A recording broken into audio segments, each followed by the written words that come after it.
Friends, எல்லாரும் எப்படி இருக்கீங்க? நல்லா இருக்கீங்களா? எல்லாருக்கும் வணக்கங்க.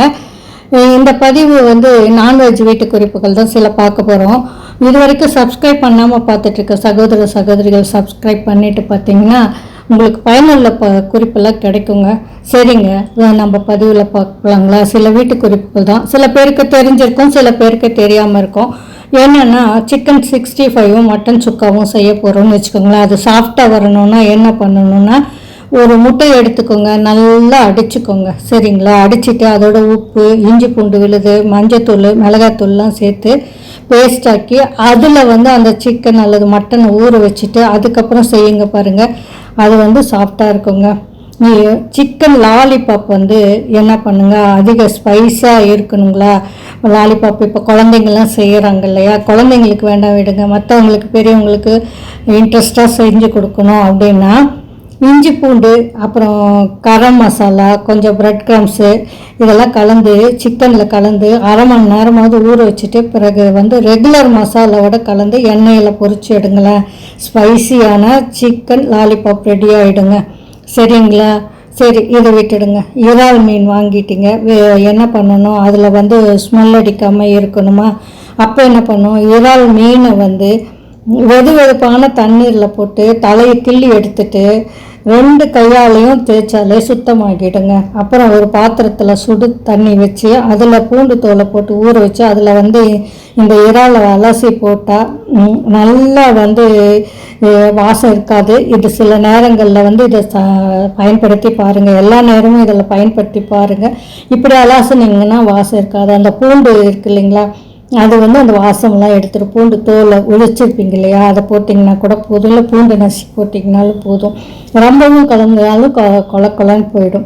சரிங்க, மீன் வந்து செய்ய போகிறீங்களா? அடுத்து வந்து சில நேரம் வந்து ஆற்று மீன் இப்போ வந்து சில நேரங்களில் வந்து எதுவுமே ருசி இல்லாத மாதிரி இருக்கும்.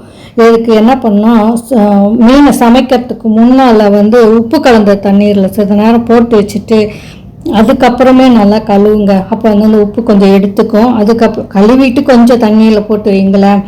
அப்புறமே வந்து எலுமிச்சை சாறு கலந்துட்டு சமைச்சிங்கன்னா நீங்கள் வந்து கொலகொலப்பாகவும் இருக்காது, மீன் வந்து ருசியாகவும் இருக்கும். இதை ட்ரை பண்ணி பாருங்கள். அடுத்தது பார்த்திங்கன்னா சிக்கன் ரசம் செய்ய போகிறோம்னு வச்சுக்கோங்களேன்.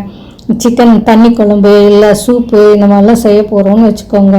அதுக்கு வந்து என்ன பண்ணுங்க, எல்லா பொருளுமே எப்பவுமே பச்சையாக போட்டு அரைக்கிறதோட நல்லா வறுத்துட்டு அரைச்சி பாருங்கள், நல்ல டேஸ்ட்டாக இருக்கும்.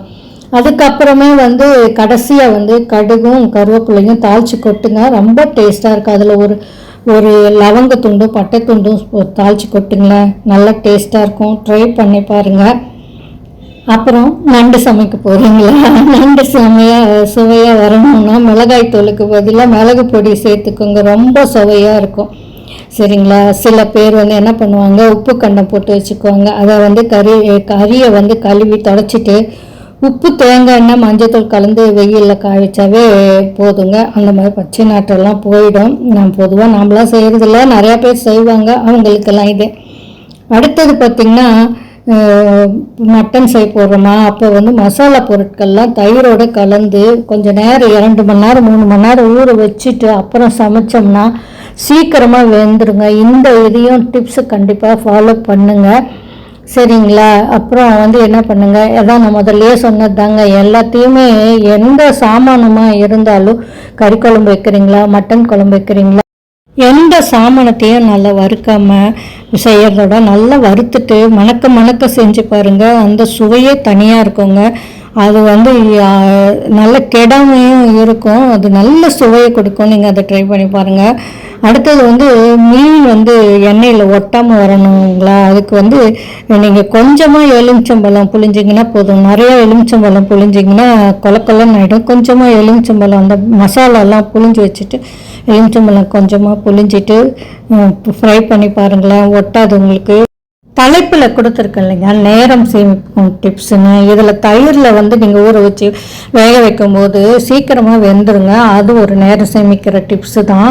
அடுத்து பணம் சேமிக்கிற டிப்ஸுன்னா, நீங்கள் வந்து இந்த சிக்கன் இதெல்லாம் லாலிபாப்லாம் வெளியில் வாங்காமல் வீட்டில் செஞ்சு தரும்போது உங்களுக்கு வந்து பணம் மிச்சமாகுங்க. அது ஒரு டிப்ஸு. சேமிப்பு டிப்ஸ்ன்னு கொடுத்துருக்கேன் இல்லைங்களா, இது வந்து இந்த சமையல் வந்து உங்களுக்கு ஈவினிங் வரைக்கும் உங்களுக்கு நல்லா இருக்கும். அதனால வந்து கெட்டு போகாது. அது வந்து உங்களுக்கு சேமிப்பு தாங்களா.